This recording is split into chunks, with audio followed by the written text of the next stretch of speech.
اللہ کے بندے ہوتے ہیں ان کا رزق حلال اور طیب ہوتا ہے۔ دیکھو میری اور آپ کی قسمت میں جو لکھا ہے وہ ہمیں ہر صورت میں ملے گا۔ اب اس کو حاصل کرنے کے لیے ہم طریقہ حلال اختیار کرتے ہیں یا حرام کرتے ہیں، تو وہ طریقے کی وجہ سے وہ رزق حلال یا حرام ہو جائے گا۔ تو جو میرے مقسوم ہے وہ مجھے مل کے رہے گا۔ صحیح حدیث پاک ہے کہ جب بچہ شکم مادر میں 120 دن کا ہوتا ہے تو فرشتہ آ کے 3 چیزیں لکھ دیتا ہے، اس کا رزق بھی لکھ جاتا ہے، اس کی عمر بھی لکھ جاتا ہے، اس کا شقی و سعید ہونا بھی لکھ جاتا ہے۔ میرے والد گرامی رحمۃ اللہ تعالی علیہ جب میں شعور کی آنکھ کھولی تو مجھے بارہا کہتے تھے کہ رزق تو اللہ نے کتے کا بھی لکھا ہے، تم تو انسان ہو، تو رزق لکھا ہوا ہے۔ مجھے اور آپ کو جو بھی مل رہا ہے وہ اس لکھے سے نہ کم مل رہا ہے نہ زیادہ مل رہا ہے، وہ لکھا مقسوم رزق ہے، اس کے اندر کمی بیشی نہیں ہے۔ ہاں اگر ہم خیر کے اعمال کریں اس میں برکت ہوگی، وہ مبارک ہو جائے گا، لیکن وہ مقسوم لکھا ملے گا۔ اب اس کو حاصل کرنا کیسے ہے؟ چاہے حرام طریقے سے اختیار کر لے چاہے حلال طریقے سے اختیار کر لے۔ میں ایک سادہ مثال دیتا ہوں کہ اہل مجلس کی جانب سے آپ کے لیے کوئی سحری کا انتظام کیا ہوا ہوگا، تو بعد میں وہ آپ کو سحری دینا چاہیں تو ایک آدمی اپنی جگہ پہ وقار سے بیٹھا رہے، تو ظاہر ہے انہوں نے تو جتنے لوگوں کا اندازہ تھا اس کے مطابق انتظام کیا، تو ان کا ذمہ دار آدمی آگے بڑھے گا اور عزت سے اس کے سامنے رکھ دے گا، اور ایک آدمی چھچورا ہو اور وہ آگے بڑھ کر کے وہ اس سے سحری چھین لے تو وہ بھی اس کو بھی مل گئی، لیکن اس کے چھچورے پن سے سب دیکھیں گے کہ یار اگر یہ بیٹھا رہتا تو وہ بیٹھا تھا، اس کے لیے بھی انہوں نے حصہ رکھا تھا اور اس کے لیے بھی تھا، تو یہ صبر نہ کر پایا، اس چھچورے پن کی وجہ سے اس پر ملامت ہوئی۔ یہ بات ذہن میں رکھیے کہ رب نے میرا اور آپ کا رزق لکھا ہوا ہے، الٹی چھلانگیں بھی لگائیں تو اس سے زیادہ نہیں مل سکتا اور اس سے کم بھی نہیں مل سکتا۔ اب ہمارا اختیار ہے کہ ہم اس کے لیے چھچورا پن اختیار کریں، یعنی حرام طریقہ اختیار کر لیں، چاہے اس کے لیے حلال ذرائع اختیار کر کے اللہ سے توفیق مانگے، تو ملے گا اتنا ہی جتنا ہمارے رب نے لکھا ہوا ہے۔ تو جو ثواب ہے اور جو عقاب ہے، گناہ ہے اور جو اس کے اوپر اجر ہے، وہ ہمارے اس عمل کی وجہ سے ہے۔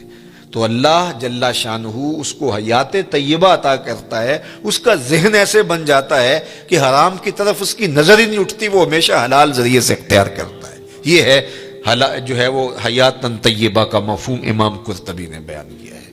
لیکن اللہ تعالیٰ جل شانہ یہ اگر توفیق دے دے، دل کے اندر یہ استقامت عطا کر دے تو پھر ہی ممکن ہوتا ہے، ورنہ ہم نے دیکھا ہے کہ یہ محبت ہی ایسی ہے دولت کی کہ اس کے لیے اکثر لوگ حلال اور حرام کی تمیز اٹھا دیتے ہیں، ختم کر دیتے ہیں، اور جب رزق پاک نہیں رہتا تو کچھ بھی پلے نہیں رہتا۔ یہ بات ذہن میں رکھیے گا۔ بلکہ حضور علیہ السلام نے اس شخص کا ذکر کیا جو لمبا سفر کاٹ کے مکہ المکرمہ میں پہنچے ہے اور کعبۃ اللہ کے سامنے کھڑا ہو گیا ہے، یمد یدیہ، اور اس نے ہاتھ یوں لمبے کیے ہوئے ہیں، ایسے لمبے ہاتھ کر کے دعا مانگ رہے ہیں۔ وَمَطْعَمُهُ حَرَامٌ وَمَلْبَسُهُ حَرَامٌ وَمَشْرَبُهُ حَرَامٌ وَغُذِيَ بِالْحَرَامِ فَأَنَّى يُسْتَجَابُ لِذَلِكَ، لیکن اس نے جو کھایا ہے وہ حرام ہے، جو پیا ہے وہ حرام ہے، جو لباس پہنا ہے اس کے تار و پود حرام کے ہیں، اور ہاتھ لمبے کر کر کے دعائیں مانگ رہا ہے۔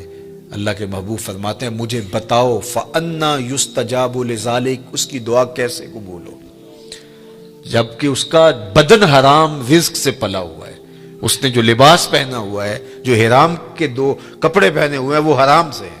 اب رو رہا ہے ہاتھوں کو لمبا لمبا کر کے، یمد یدیہ، لمبے لمبے ہاتھ کر کے کہہ رہا ہے یا رب یا رب، لیکن وَمَطْعَمُهُ حَرَامٌ وَمَشْرَبُهُ حَرَامٌ وَمَلْبَسُهُ حَرَامٌ وَغُذِيَ بِالْحَرَامِ۔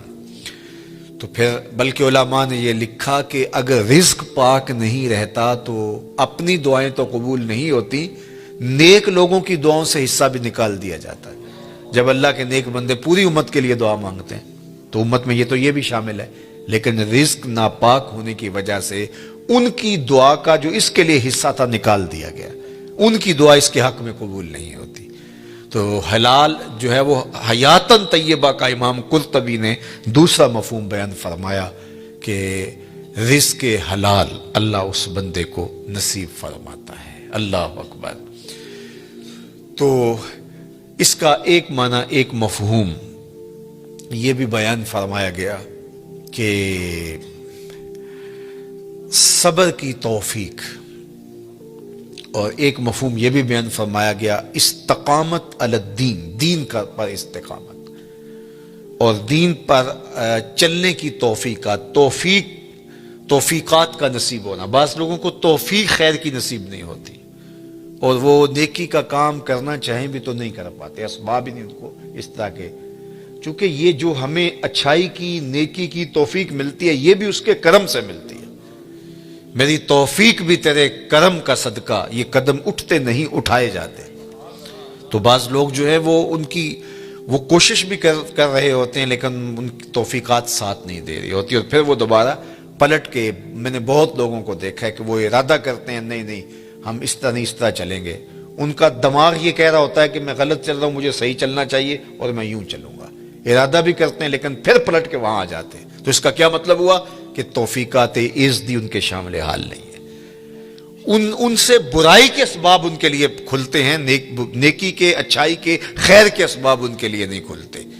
لیکن حیات طیبہ کا مفہوم یہ ہے، جب کوئی بندہ اچھے اعمال کے ذریعے ایمان کی شرط کے ساتھ رب کو راضی کرنے میں لگ جائے، تو اس کا پھر حیات طیبہ کا دنیا کے اوپر مفہوم یہ ہے کہ اللہ اس کے لیے نیکی کو مقسوم کر دیتا ہے، اس کے قدم ہی اچھائی کی طرف اٹھتے ہیں، برائی کی طرف وہ جاتا ہی نہیں ہے، اور یہ اس کے لیے خیر کا راستہ ہوتا ہے۔ میں اور آپ دیکھیں، یہ حیات طیبہ جو اولیاء کی زندگیاں ہیں، یہ اللہ ہمیں بھی عطا کر سکتا ہے اگر ہماری طلب سچی ہو۔ جتنی محنت ہم دولت دنیا کے لیے کرتے ہیں، اور جتنے گھنٹے اس کے لیے کام کرتے ہیں، جتنی دماغ سوزی ہم اس کے لیے کرتے ہیں، کیا ہم اس سے آدھی محنت بھی دین کے حصول کے لیے کی؟ اگر ہم نے اتنی محنت کی اور ہمیں نہیں ملا تو پھر ہمیں شکوہ ہونا چاہیے، ہم نے تو محنت ہی نہیں کی۔ ہم کہتے ہیں یہ دین ویسے ہی مفت میں ہمارے ہاتھ آ جائے، کوئی محنت، کوئی مشقت نہ اٹھانی پڑے، جبکہ حصول زر کے لیے، حصول عزت کے لیے، دنیاوی مناصب کے لیے ہم کتنے پاپڑ بیلتے ہیں اور کیا کچھ نہیں کرتے۔ تو میں اور آپ دیکھیں کہ ہم نے اپنے آپ کو اچھائی کی راہوں میں ڈالنے کے لیے کیا عملی جد و جہد اور کوشش کی۔ اگر ہم نے کوشش کی تو میرا رب اس کوشش کے بدلے میں، اگر سچی کوشش ہو تو ضائع نہیں ہونے دیتا۔ وَالَّذِينَ جَاهَدُوا فِينَا لَنَهْدِيَنَّهُمْ سُبُلَنَا، وہ لوگ جو اللہ کی راہ میں کوشش کرتے ہیں، اللہ فرماتا ہے میں ان کے لیے راستہ نہیں، راستے کھول دیتا ہوں، ایک راہ نہیں بلکہ سبلنا، ان کے لیے کئی راستے کھول دیتا ہوں، اور پھر ان کے لیے در کشادہ ہوتے چلے جاتے ہیں اور خیر کے دروازے کھلتے چلے جاتے ہیں۔ تو کسی کے لیے توفیقات الہیہ کا حاصل نہ ہونا، اور خیر کے دروازوں کا نہ کھلنا، اور شر کے دروازے ہی ان کے لیے کھلتے رہنا، تو یہ کسی شخص پر اللہ کا قہر و غضب ہے اور اللہ کی ناراضگی کی دلیل ہے، اور اس کو جو ہے وہ سارے کام کاج چھوڑ کے سچی توبہ کرنی چاہیے، تاکہ اس کے لیے خیر کے در کشادہ ہوں، اچھائی کے در کشادہ ہوں۔ یہ دنیا، یہ زندگی، یہ کائنات جس میں ہم رہ رہے ہیں، یہ ہمارا مقصود نہیں ہے، یہ بات ذہن میں رکھیے گا۔ اللہ تعالیٰ جل شانہ نے مقصود اپنی رضا کو ہمارا بنایا ہے، اور ہم یہاں دنیا میں آئے ہی اسی لیے ہیں۔ یہ دنیا بوائی کا موسم ہے، آخرت کٹائی کا موسم ہے۔ بوائی کے موسم میں جو کسان مٹی سے مٹی ہو جاتا ہے، کٹائی کے موسم میں فصل وہی اٹھاتا ہے، اور بوائی کے موسم میں جس نے جو ہے وہ ہل چلایا نہیں اور بیج ڈالا نہیں، سہاگا دیا نہیں، جڑی بوٹیاں تلف نہیں کی اور پانی نہیں ڈالا، تو کٹائی کے موسم میں وہ فصل نہیں اٹھا سکے گا۔ دنیا کو آخرت کی کھیتی کہا گیا ہے۔ خوش نصیب اس دنیا کو آخرت کے لیے گزارتے ہیں۔ دنیا تو گزر ہی جانی ہے، یہ روزے کا مہینہ ہے، تو جو روزہ نہیں رکھتا دن تو اس کا بھی گزر جاتا ہے، اور جو روزہ رکھ کے گزارتا دن اس کا بھی گزر جاتا ہے۔ حضرت داتا گنج بخش علی حجویری علیہ رحمہ کے شیخ ابو الفضل الختلی فرماتے ہیں، دنیا یومن ولنا فیہا صومن، دنیا ایک دن ہے، ہم روزہ رکھ کے گزار رہے ہیں، گزر تو ہماری بھی جائے گی، اور جس نے عیش و عشرت میں گزاری گزر تو اس کی بھی جائے گی۔ لیکن آخرت کے مقابلے میں یہ دنیا ہے کتنی؟ اللہ اکبر، یہ ساری زندگی کتنی ہے؟ 60 سال، 70 سال، یہی ٹوٹل زندگی ہے نا، آج تو یہی زندگی ہے، چلو 100 سال لگا لیجئے گا۔ اور آخرت کا ایک دن مقدارہ 50,000 سنہ، قرآن نے کہا کہ آخرت کے ایک دن 50,000 سال کے برابر ہوگا. 50 سال کے برابر نہیں، 100 سال کے برابر نہیں، 50,000 سال کے برابر ایک دن. اور یہ ساری زندگی 60 سال کی، اور اس میں بھی 8 گھنٹے روز سوئیں تو تیسرا حصہ تو سو کے گزار دیا. تو اگر 60 سال زندگی ہے، 20 سال تو گزر گئے. 20 سال سو کے گزارے، باقی 40 سال ہے. اس میں کوئی بچپن کی مدہوشیاں، کوئی بڑھاپے کے دھکے. روزانہ 1 گھنٹہ بھی واش روم میں گزارے، 2 سال تو یہ بھی نکلتے ہیں. میرے ایک دوست نے مجھے حساب نکال کے دیا کہ 17 سال بچتے ہیں اگر 60 سال زندگی ہے. چلو 25 سال لگا لیں، 30 سال لگا لیں. وہ قصاب کہتا ہے یہ جو آپ کو جانور دے رہے ہیں نا، قربانی کے دن آ رہے ہیں آگے، تو وہ کہتا ہے یہ جو آپ کو بیل دے رہے ہیں یہ ویسے 5 من کا ہے، لیکن صافی گوشت 3 من نکلے گا. 2 من انتڑیوں میں چلا جائے گا، وہ سر اور پاؤں میں چلا جائے گا، باقی صافی گوشت جو ہے وہ 3 من ہے. زندگی یوں تو 60 سال کی ہے، لیکن صافی زندگی 30 سال کی، 25 سال کی، 20 سال کی، یہ ہے زندگی. اور وہ بھی ٹینشنوں سے بھری ہوئی، شریکوں نے مار دیا، کچھ چھوڑا ہی نہیں ہے. پریشانیاں، دکھ، خزیاں، ٹینشنیں، ہر وقت بھاگم بھاگ. چلو تخت پہ بیٹھ کے بھی گزاری. تو 60 سال زندگی میں سے 30 سال گزارے. صرف 30 سال یہی احتیاط سے گزارنے تھے، یہ نہ گزار سکا. اور وہ زندگی، اس کا پہلا دن مقدارہ 50,000 سنہ، 50,000 سال کے برابر ایک دن. ذرا حساب لگائے نا اس، اور وہ صرف ایک دن. اس کے بعد مینڈے کی شکل میں موت کو لا کے ذبح کر دیا جائے گا. موت آ گئی، موت کو بھی موت آ گئی، قصہ تمام. جہنم میں ہے تو پھنس گیا، مر بھی نہیں سکتا. اب تو مرنے سے بھی رہا نا. دنیا میں تو لوگ خودکشی کر لیتے ہیں، لوگ کیا کچھ نہیں کرتے. اب تو گھبرا کے یہ کہتے ہیں کہ مر جائیں گے. مر کے بھی چین نہ پایا تو کدھر جائیں گے. تو وہاں پھر موت بھی نہیں ہے. اور جن کو جنت کی راحت نصیب ہو گئی، پھر جو ہے ان کے لیے ابدی اور سرمدی زندگی، نہ ختم ہونے والی زندگی. تو ذرا دیکھیے یہ زندگی کیا ہے، صحرا میں پڑے ہوئے ایک ذرے کے برابر بھی نہیں ہے. اور وہ زندگی نہ ختم ہونے والی، نقطہ انجام ہی نہیں. یہ زندگی اچھی گزرنی چاہیے. میں نہیں کہتا کہ یہ زندگی اچھی نہ گزرے، لیکن فرض کرو اگر اچھی نہ بھی گزری تو گزر ہی جائے گی نا. میر تقی میر نے کہا تھا، وہ ریشموں کم خواب میں سرمست ہیں تو کیا ہوا، رات اس کی بھی کٹ گئی جو کہ اور تھا. برہنہ بدن تھا، سردیوں کی رات تھی، زخم لگے تھے بدن پہ، بخار نے جو ہے وہ بےتاب کر رکھا تھا، اور کوئی باہر ریت کے اوپر پھینک گیا. تو کتنی لمبی رات ہوگی اس بیمار کے لیے جس کا کوئی تیماردار بھی نہیں ہے. ریت پہ کوئی پھینک گیا، بدن پر زخم ہے، چور ہے بخار سے، سردیوں کی لمبی رات ہے. سحر لانا کوئی آسان ہے؟ اللہ اکبر. جوئے شیر لانا، وہ جو غالب نے کہا تھا، وہ جوئے شیر لانے کے مترادف ہے. لیکن آخر کٹ ہی گئی نا. جتنی بھی لمبی رات ہے، نقطہ انجام تو ہوگا نا. لیکن وہ رات پڑ گئی تو اس کا نقطہ انجام نہیں ہے، وہ ختم ہی نہیں ہوگی، چونکہ موت کو بھی موت آ گئی. تو اس سے بڑا احمق کوئی نہیں جو اپنی آخرت کو برباد کرتا ہے. یہ دنیا سواریں، اچھی دنیا زندگی گزاریں، اللہ کی دی ہوئی نعمتوں سے بھرپور تلذذ حاصل کریں، لیکن آخرت کے سودے پر نہیں، آخرت کی قیمت پر نہیں. تو اللہ جل شانہ حیات طیبہ اپنے بندوں کو دیتا ہے کہ وہ اس زندگی کو آخرت کے لیے گزارتے ہیں. جہاں جتنا رہنا ہو وہاں اس حساب سے انتظام کیا جاتا ہے. میں ایک دفعہ اٹلی سے گزر رہا تھا تو مجھے وہاں کچھ نوجوان منڈی بہاؤالدین کے کہنے لگے کہ آپ ہمارے ساتھ اگر چائے پی لیں. تو میں نے کہا چلتے ہیں.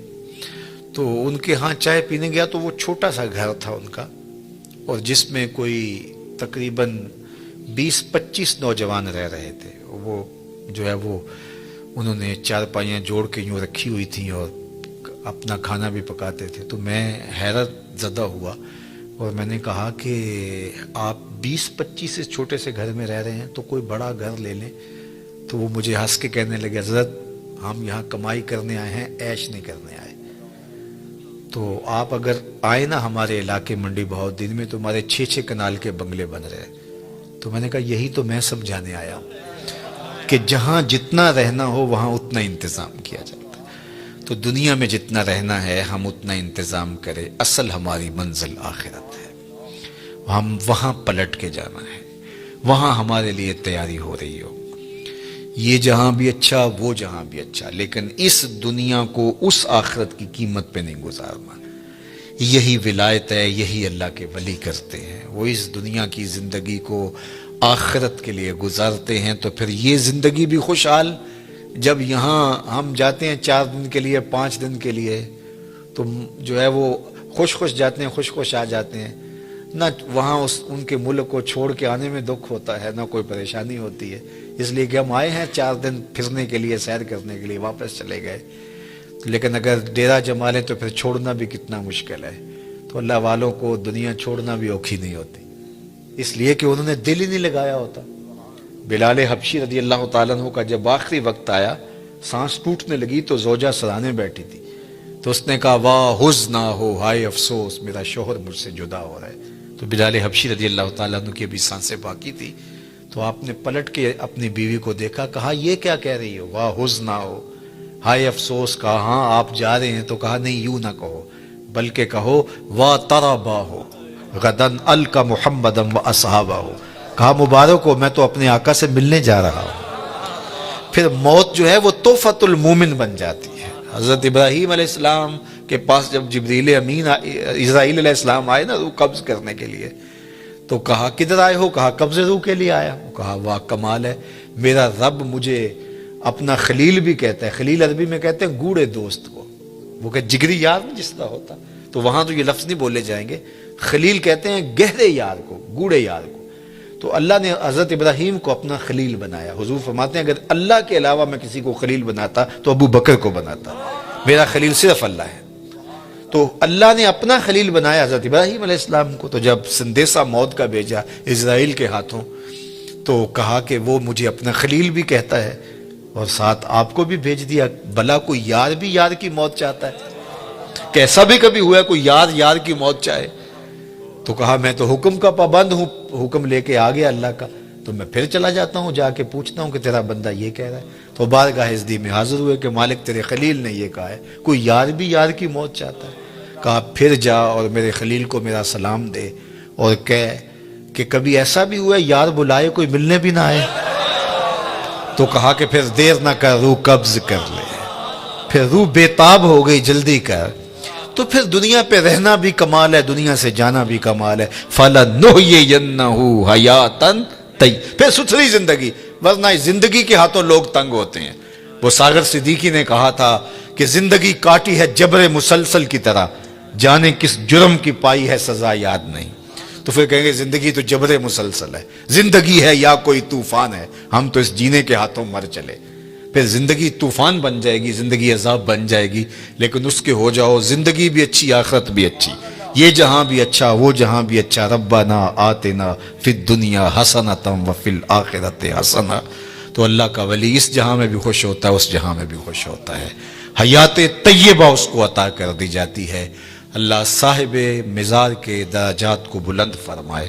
شاد فرمایا من عمل صالحا من ذکر او انثی وہو مؤمن فلنحیینہ حیاتا طیبہ، جو کوئی اچھے عمل کرے، چاہے مرد ہو چاہے وہ عورت ہو، شرط ہے کہ وہ ہو مومن۔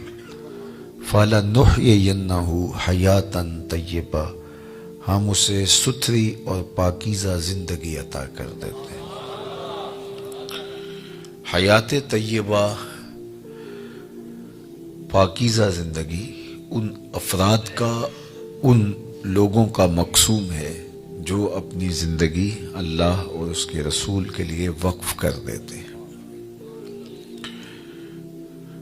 نحیینہ کے اندر بھی مادہ حیات موجود تھا، لیکن حیاتاً طیبہ الگ تاکید لفظی کے ساتھ اس مضمون کو مؤکد کیا گیا ہے کہ کوئی ابہام میں نہ رہے کہ جو میرے ہو جائیں پھر میں ان کو مرنے نہیں دیتا،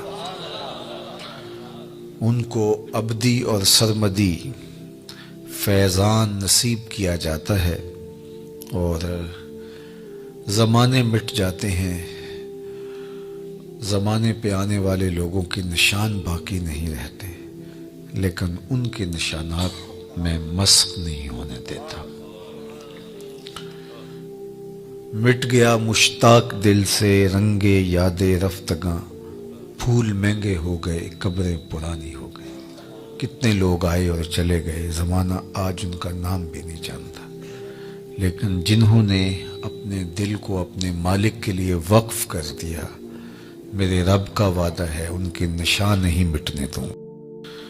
آپ لاہور جاتے ہیں تو راوی کے اس پار جہانگیر کا مقبرہ ہے، بر ہند کا مطلق العنان حکمران، جس کے نقارے بجتے تھے اور پورا ہندوستان اس کے زیر نگیں تھا۔ موجودہ پاکستان، مشرقی پاکستان اور پورا انڈیا، برما، یہ سارے علاقے زیر نگیں تھے، نقارے بجتے تھے۔ لیکن آج اگر آپ وہاں جائیں تو قبر پہ حسرتیں برستی دکھائی دیں گے۔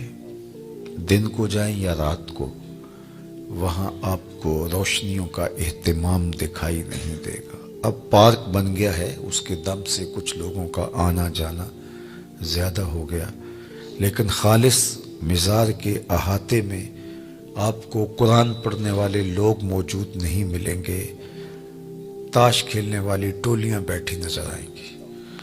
وہاں جانوروں کی بینٹیں تو دکھائی دیں گی، تمہیں تازہ گلاب نظر نہیں آئیں گے، بلکہ بالکل اس کے ساتھ اس کی محبوب بیوی ملکہ نور جہاں کا مقبرہ ہے۔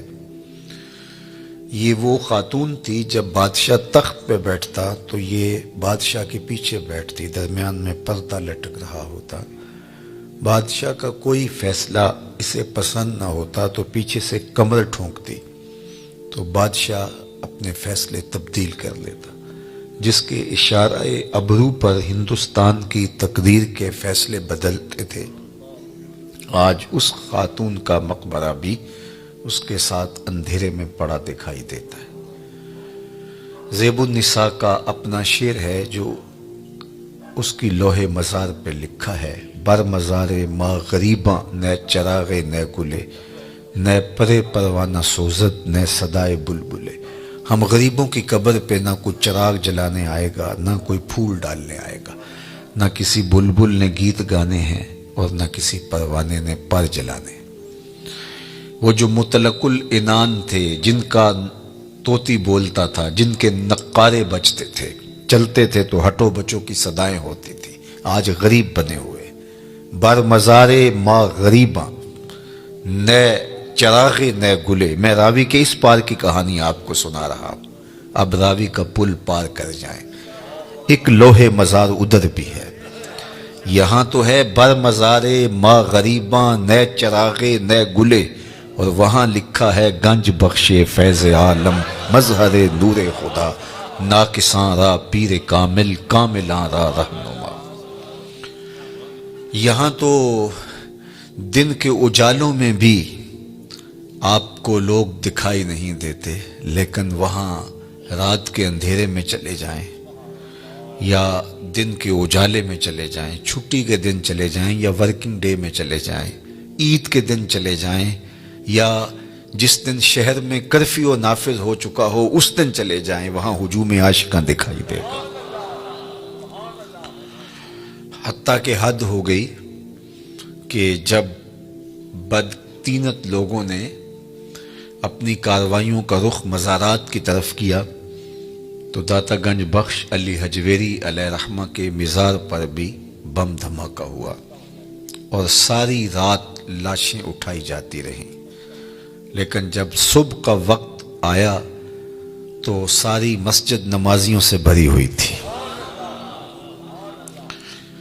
یہ میرے رب کا عہد ہے، میرے رب کا وعدہ ہے، فَلَنُحْيِيَنَّهُ حَيَاتًا طَيِّبَةً، ہم انہیں ستھری اور پاکیزہ زندگی دیتے ہیں۔ ایک تو ڈارون کا نظریہ ارتقاء ہے جو اس نے کہا، اور مغرب نے اس کو ہاتھوں ہاتھ لیا، کہ انسان بندروں کی مہذب شکل ہے۔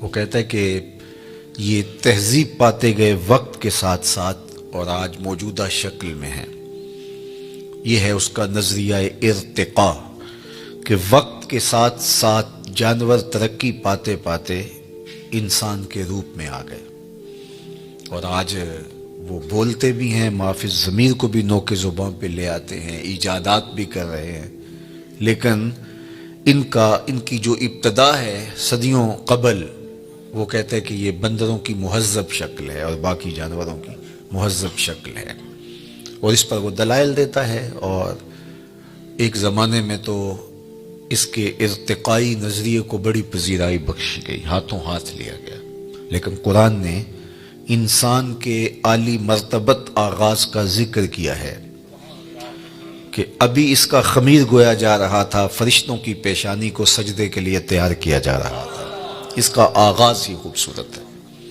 ہم نے اس کو اپنی نیابت کا تاج دیا ہے، وَلَقَدْ كَرَّمْنَا بَنِي آدَمَ لَقَدْ خَلَقْنَا الْإِنسَانَ فِي أَحْسَنِ تَقْوِيمٍ، اس کو احسن تقویم میں پیدا کیا ہے۔ خیر، ایک تو ڈارون کا نظریہ ہے ارتقاء کا، لیکن ایک اقبال نے بھی نظریہ ارتقاء پیش کیا، وہ ڈارون کے نظریے سے ہٹ کے ہے۔ والدہ مرحومہ جب انتقال کر گئی علامہ اقبال علیہ رحمہ کی، تو انہوں نے ایک طویل مرثیہ ان کی یاد میں لکھا جو آج بھی کلیات میں موجود ہے۔ اس کا عنوان ہے والدہ مرحومہ کی یاد میں۔ اس وقت وہ بیرون ملک تھے اور والدہ کی وفات کی خبر سنی تو بہت دکھی ہوئے، تو یہ طویل نظم ہے جو اقبال نے رقم کی۔ اقبال کی جو طویل چند نظمیں، ان میں سے ایک والدہ مرحومہ کی یاد میں، اس میں انہوں نے ماں کا ذکر کیا اور پھر کتنے دل گرفتہ انداز میں کہا، آہ وطن میں ہوگا اب کس کو میرا انتظار، آہ وطن میں ہوگا اب کس کو میرا انتظار، کون میرا خط نہ آنے سے رہے گا بے قرار، آرزو لے کر تیری خاک مرقد پہ آؤں گا، اب دعائے نیم شب میں کس کو میں یاد آؤں گا، کون پچھلے پہر اٹھ کے دعا کرے گا۔ ہر ایک سے کہنا پڑتا نا میرے لیے دعا کریں، استاد سے بھی، مرشد سے بھی، دوست سے بھی، حاجی معتمر جا رہے ہیں تو ان سے بھی کہنا پڑتا ہے جناب جا رہے ہو وہاں دعاؤں میں یاد رکھنا، لیکن کبھی ماں کو بھی کہنا پڑا کہ امی دعاؤں میں یاد رکھنا، اور ماں کے جب ہاتھ اٹھ جائیں تو اللہ خالی نہیں موڑتا، اور یہ لازمی نہیں ہے کہ ماں رابعہ بصریہ ہو تو پھر ہی دعا قبول ہوتی ہے، اپلے تھاپتی ہوئی ماں گوبر سے بھرے ہوئے ہاتھ بھی اٹھا دے اللہ انہیں بھی خالی نہیں موڑتا۔ ماں جب بولتی ہے تو اس کے لہجے میں جبریل بولتا ہے، ماں جب مسکراتی ہے تو لگتا ہے جنت کی ساری کلیاں کھل اٹھی ہیں، اللہ نے اس کے لہجے میں وہ درد، وہ درک، وہ محبت، وہ پیار رکھ دیا ہے۔ اللہ اکبر، عالی نصب ہوٹلوں میں کھانا کھانے میں وہ سرور کہاں جو چولہے پر بیٹھ کے ماں کے ہاتھوں سے پکی ہوئی چپاتیاں کھانے میں ملتا ہے۔ عالی جناب، حضرت صاحب، کیا کیا القاب دیے جاتے ہیں، لیکن ان لفظوں میں وہ لطف کہاں جو ماں کی زبان سے اوئے ببلو اور اوئے مٹھو میں رکھا ہوا ہے۔ اللہ اکبر، اونچی مسندوں پر بیٹھنے ہوئے وہ مزہ کیا جو ماں کے قدموں میں بیٹھنے میں نصیب ہوتا ہے۔ تو اقبال نے وہ طویل نظم لکھی اور اس نظم کے اندر ہی اقبال نے نظریہ ارتقاء کو بیان کیا۔ یہ مضمون لمبا ہو جائے گا اگر میں اس کو تفصیل سے عرض کروں، تو اس میں اقبال نے جو ایک تو ڈارون کا نظریہ ہے ارتقاء کا کہ یہ مہذب شکل ہے بندروں کی اور دیگر جانوروں کی، لیکن اقبال نے جو نظریہ ارتقاء پیش کیا ہے وہ یہ ہے کہ ہر شے کی فطرت میں نمو کا جذبہ ہے، بڑھنے کا، آگے بڑھنے کا جذبہ ہے، اور وہ جذبہ ہی اس کی زندگی میں تحرک پیدا کیے رکھتا ہے۔ آگے بڑھنے کا جذبہ نہ ہو تو زندگی میں جمود طاری ہو جائے۔ کاروبار والے بھی آگے بڑھنا چاہتے ہیں، دین والے بھی آگے بڑھنا چاہتے ہیں، تو یہ انسانی زندگی کے اندر ایک جذبہ ہے نشو و نما کا، اور یہ ہر شے کے اندر اقبال کہتے ہیں۔ اور اس کی مثال وہ دیتے ہیں کہ ایک بیج کو آپ زمین کو پھاڑ کر اس کے اندر ڈالتے ہیں تو بیج اس حالت میں مطمئن نہیں رہتا، جب اس کو نمی اور حرارت ملتی ہے تو وہ زمین کا کلیجہ چیر کر کے ایک کونپل کی شکل میں باہر آتا ہے، تو وہ پہلی صورت سے بہتر صورت ہے اس کی۔ یہ نشو و نما کا جذبہ تھا جس نے اس کو زمین سے باہر آنے کے لیے مجبور کیا۔ پھر اس کے بعد اس پہ بھی مطمئن نہیں ہوتا، کونپل سے شاخ بنتی ہے، شاخ سے تنا بنتا ہے، پھر پتے نکلتے ہیں، اس پہ بھی اطمینان نہیں، پتوں پر پھر کلیاں آتی ہیں، اس پہ بھی اطمینان نہیں، کلیوں سے پھول بنتے ہیں، اس پہ بھی اطمینان نہیں، نشو و نما کا جذبہ آگے بڑھنے کا، پھولوں سے پھر پھل بنتے ہیں۔ یہ اس درخت کا نقطۂ کمال ہے۔ اب جب اس نشو و نما کا جذبہ اس کی فطرت میں موجود ہے اور آگے وہ بڑھ نہیں سکتا، پھل سے آگے کدھر جائے، تو وہ پھل پک کے دوبارہ پھر بیج بنتا ہے اور پھر دوبارہ تہے مزار آتا ہے، دوبارہ پھر جو ہے وہ زمین میں آتا ہے، اور زمین میں آ کے پہلے ایک تھا، اب وہ باغ کی شکل میں نمودار ہوتا ہے۔ تو یہ فطرت ہے۔ ہر شے میں اقبال نے مثال جو ہے وہ درخت سے دی، فطرت ہستی شہید آرزو رہتی نہ ہو۔ اگر آپ کی توجہ ہو، فطرت ہستی شہید آرزو رہتی نہ ہو، خوب تر پیکر کی اس کو جستجو رہتی نہ ہو، موت کو سمجھا ہے غافل اختتام زندگی، یہ ہے شام زندگی صبح دوام زندگی، اور یہی ہے فَلَنُحْيِيَنَّهُ حَيَاتًا طیبہ۔ کہا جو میرے ہوتے ہیں پھر میں ان کو مٹنے نہیں دیتا، ان کو ایسی زندگی دیتا ہوں کہ جو قابل رشک ہوتی ہے۔ زمین پر چلنے والے بھی وہ اعزاز نہیں رکھتے جو قبروں کے اندر موجود رہنے والے اعزاز پاتے ہیں۔ اللہ اکبر۔ تو جو ان سے وابستہ ہو جائے، اللہ اس کے رسول سے وابستہ ہو جائے، ان کو پھر وہ مٹنے نہیں دیتا، ورنہ دنیا کے اوپر شہنشاہوں کے نام مٹ گئے۔ میں آپ سے پوچھوں، جس زمانے میں میرے حضور تشریف لائے تھے، اس زمانے کے خاقان کا نام کیا تھا؟ تو شاید آپ معذرت کر لیں کہ ہمارا تاریخ کا مطالعہ تو ضرور ہے، لیکن اتنی گہرائی کہ ہم نام تک یاد رکھیں یہ نہیں ہم بتا سکتے۔ چلو میں پوچھتا ہوں، اس دور کے کیسر کا نام کیا تھا؟ اس دور کی سپر طاقت تھی رومن امپائر، اس دور کی سپر طاقت تھی اور اس کا حکمران۔ تو کہا کہ نہیں جناب، ہم اس دور کے کیسر کا نام نہیں جانتے، اس دور کے خاقان کا نام نہیں جانتے۔ چلو میں نے پوچھ لیا، اچھا اس دور کے کسرا کا نام کیا تھا؟ دوسری سپر طاقت کسرا ایران تھی، اس کے شہنشاہ کا نام کیا تھا؟ تو آپ نے اس پہ بھی معذرت خواہانہ رویہ اختیار کیا، اور آپ کے چہرے بتا رہے ہیں کہ جناب ہم نہیں جانتے۔ جس دور میں میرے حضور آئے، اس دور کی دو سپر طاقتوں کے حکمرانوں کے نام میں اور آپ نہیں جانتے۔ بہت کم لوگ ہیں۔ کیسر روم کا نام، کسرا ایران کا نام، خاقان کا نام، اور اس دور کے بڑے بڑے لوگوں کا نام آپ نے کہا جناب ہم نہیں جانتے۔ اچھا میں نے پوچھا اس مجلس میں ڈھونڈ کے جو سب سے کم عمر کا بچہ تھا کہ میرے حضور کے مؤذن کا نام کیا تھا؟ تو اس نے سر اٹھا کے کہا بلال حبشی۔ تو یار سلطنت روم کے شہنشاہ کا نام تو زمانے کو یاد نہیں ہے، کیسر روم کا نام اور کسرا ایران کا نام تو زمانے کو یاد نہیں ہے، لیکن میرے حضور کے مؤذن کا نام آج بھی زمانے کو یاد ہے۔ اللہ اکبر۔ میں ساری دنیا تو نہیں گھوما، لیکن آدھی کے قریب تو دنیا میں نے دیکھی ہے۔ جس ملک میں بھی گیا ہوں بلال حبشی کے نام کی مسجد ضرور دیکھی ہے۔ اقبال یہ کس کے عشق کا فیض عام ہے، اقبال کا لہجہ دیکھیے، اقبال یہ کس کے عشق کا فیض عام ہے، رومی فنا ہوا حبشی کو دوام ہے۔ کہ رومی شہنشاہ کا تو نام بھی زمانہ نہیں جانتا، لیکن بلال حبشی کا نام آج بھی دلوں کی تختیوں کے اوپر لکھا ہوا ہے۔ اللہ اکبر۔ ہمارے بزرگ فرماتے تھے کہ رنگ کالا تھا لیکن تھا کرموں والا، ہونٹ موٹے تھے، اللہ اکبر، ناک چپٹی تھی، لیکن نسبت رسول کی وجہ سے عزت کا وہ مقام ملا کہ آج بھی دل میں بلال حبشی کا نام آتے عشق جاگ اٹھتا ہے۔ وہ محبت، وہ پیار، وہ الفت اللہ جل شانہ نے حضور کے ساتھ ان کو جو نصیب کی تھی، اور اس کا صلہ کہ آج بھی ان کا نام ذکر ہے۔ تو کہا جو میرے ہو جائیں پھر میں ان کو مرنے نہیں دیتا، ورنہ دنیا کے اوپر تو سارے مرنے کے لیے آئے ہیں۔ شہنشاہ، کج کلا، بادشاہ، شاعر، ادیب، فلسفی، دانشور، کہاں آج زمانہ انہیں جانتا تک نہیں ہے، لیکن وہ لوگ جنہوں نے اپنی زندگیاں اللہ اور اس کے رسول کے نام وقف کی۔ دولت انسان کو لافانی نہیں کرتی، اقتدار سے انسان کا نام باقی نہیں رہتا۔ بڑے اقتدار والے آئے اور زمانہ ان کو بھول گیا۔ ایک خاتون جو ہے وہ ڈھونڈ رہی تھی یونان کے اندر قبر، کسی نے کہا بڑھیا کیا ڈھونڈ رہی ہو؟ کہا یہاں میرا بیٹا سکندر دفن ہے. کہا کس سکندر کی بات کر رہے؟ یہاں تو بڑے بڑے سکندر چلے گئے، شہنشاہ چلے گئے، کج کلا چلے گئے، مٹ گیا مشتاق دل سے رنگے یاد رفتگاں، پھول مہنگے ہو گئے، قبریں پرانی ہو گئی.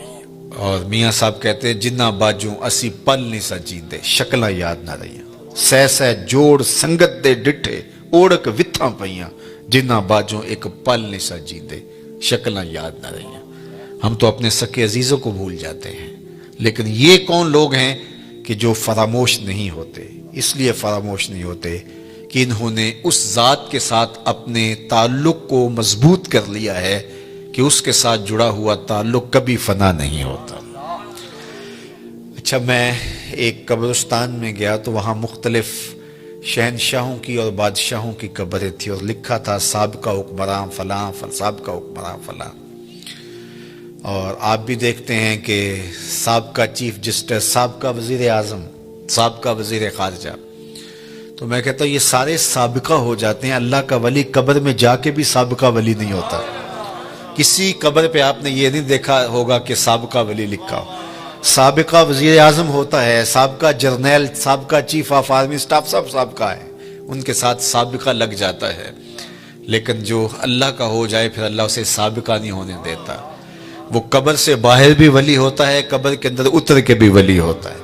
فَلَنُحْيِيَنَّهُ حَيَاتًا طَيِّبَةً، فطرت ہستی شہید آرزو رہتی نہ ہو، خوب تر پیکر کی اس کو جستجو رہتی نہ ہو.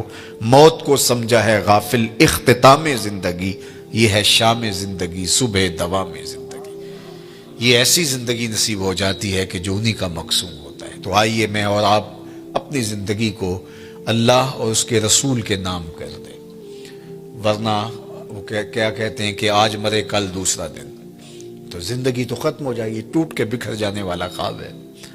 جو کہتے تھے کہ ہم دھرتی کی زینت ہیں، ناگزیر ہیں، کائنات کا چرخ ہمارے حکم سے گھومتا ہے، لیکن زمانے نے پھر ان کو فراموش کر دیا.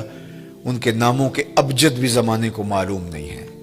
لیکن جنہوں نے خاک بنا لیا در رسول کی اپنے آپ کو، صدیاں گزرنے کے باوجود بھی وہ سرخرو اور کامیاب ٹھہرے. اللہ اکبر. وہ سر بلند ہوئے جو تیرے نام پہ مٹے، اور وہی سرخرو ہوئے، وہی کامیاب ٹھہرے جو ان کے نام پر مٹ گئے. ورنہ دنیا کے اوپر آنے والے سب لوگ ختم ہو گئے، اور سب لوگ جو ہے وہ مٹ گئے، ان کا وجود اور تشخص بھی باقی نہ رہا.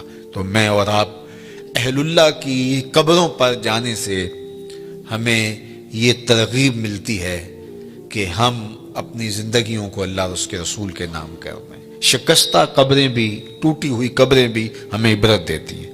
آقا کریم نے ایک زمانے میں منع کیا تھا قبروں پر جانے سے، اور پھر ایک وقت گزرنے کے بعد دوبارہ حکم دے دیا، کنت نہیتکم عن زیارت القبور فزوروہا.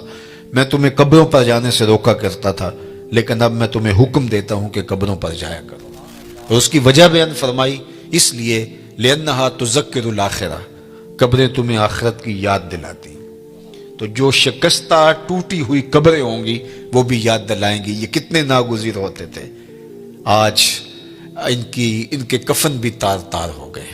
اللہ اکبر. حضرت غوث اعظم الشیخ عبد القادر الجیلانی علیہ رحمہ و رضوان فرماتے ہیں، جاؤ قبرستانوں میں جا کر کے دیکھو کیسے کیسے حسینوں کی مٹی خراب ہو رہی ہے. جو بدن پہ چٹکی مٹی بھی نہیں پڑنے دیتے تھے، آج کفن بھی تار تار ہو گئے. اور مرصع قبریں، جہاں جن قبروں کے اوپر جو ہے وہ ہجوم عاشقاں ہے اور لوگ پھول لیے کھڑے ہیں، عقیدتوں کے چراغ لیے کھڑے ہیں، وہ قبریں بھی ہمیں بتاتی ہیں کہ میاں اگر ان کے ہو جاؤ گے تو پھر تمہارا رب تمہیں مرنے نہیں دے گا. فَلَنُحْيِيَنَّهُ حَيَاتًا طَيِّبَةً. نُحْيِيَنَّ کے اندر جو ہے وہ تاکید ہے. نُحْيِيَنَّ اس کو نون ثقیلہ تاکید کا کہتے ہیں، لیکن آگے موقد بھی کیا گیا حیاتاً طیبہ سے. اللہ اکبر. اچھا، امام قرطبی علیہ رحمہ نے اس کے تحت بڑی نفیس گفتگو کی ہے. وقت کی نزاکت ہے کہ میں تفصیل سے عرض نہیں کر پاتا، لیکن انہوں نے کہا کہ جب وہ دنیا میں رہتے ہیں تو ان کی زندگی حیات طیبہ ہوتی ہیں، دنیا کے اندر بھی حیات طیبہ جی رہے ہوتے ہیں، لوگ ٹینشنوں سے مر رہے ہوتے ہیں اور وہ عیش کی زندگی گزار رہے ہوتے ہیں. اللہ اکبر. اس لیے کہ دنیا کے کم یا زیادہ ہونے کی فکر ان کو پریشان نہیں کرتی. وہ جس حالت میں بھی ہیں اللہ کے شاکر ہیں، اللہ کے شکر گزار ہیں. تو فرمایا کہ حیاتاً طیبہ کا جو مفہوم بیان کیا تو کہا کہ اس کا ایک مفہوم یہ ہے کہ اللہ انہیں استغنا کا نور عطا کر دیتا ہے. استغنا کیا ہے؟ کہ جو اللہ کی طرف سے نصیب ہوا اس پہ واہ واہ راضی ہو گئے، جس حالت میں بھی رکھے اس پہ راضی. مل گیا تو پھر بھی ٹھیک، نہیں ملا تو پھر بھی ٹھیک، کہ یہ دونوں حالتیں اس کی طرف سے ہیں تو بس مجھے مل گیا تو تا بھی ٹھیک، نہیں ملا تو. اور اس کے برعکس لالچ، تو لالچ جو ہے وہ زندگی میں کبھی بھی بندے کو چین اور سکون نہیں لینے دیتا. حل من مزید، آگے بڑھنے کی اور زیادہ دولت کی خواہش اس کو بے سکون رکھتی ہے. کوزائے چشم حریصاں پر نشد، تا صدف کانے نشد پر در نشد. رومی علیہ رحمہ فرماتے ہیں حریص کی آنکھ کا پیالہ نہیں بھرتا. اور اس کی وجہ کیا؟ فرماتے ہیں کہ جو آنکھ ہے اس کو صبر کا پانی بھرتا ہے. پیٹ بھر جاتا ہے، آنکھ نہیں بھرتی. تو اس کو صرف صبر کا پانی بھرتا ہے، یہ قبر کی مٹی بھر سکتی ہے. ورنہ جو ہے وہ آرزویں انسان کو دیوانہ رکھتی ہیں، اور دولت ہونے کے باوجود بھی قرار قلب نصیب نہیں ہوتا. اور دوسری جانب جس کو استغنا کی دولت نصیب ہو گئی تو پھر وہ جس حالت میں بھی ہے اس کو قرار قلب نصیب ہے. تو طمانیت قلب یہ دولت ہے. تو یہ اللہ اس بندے کو دیتا ہے جو ایمان کی شرط پر صالح اعمال بجا لاتا ہے. پھر اس کے پاس تھوڑا ہے تو پھر بھی خیر ہے، زیادہ ہے تو پھر بھی خیر ہے. اگر زیادہ ہے تو اللہ کی مخلوق کے لیے نفع کا ذریعہ ہے، اگر تھوڑا ہے تو پھر بھی وہ اس پر صبر اور شکر کرتا ہے. اللہ اکبر. تو ایک معنی اس کا استغنا بیان فرمایا. دوسرا معنی الرزق الحلال، امام قرطبی نے بیان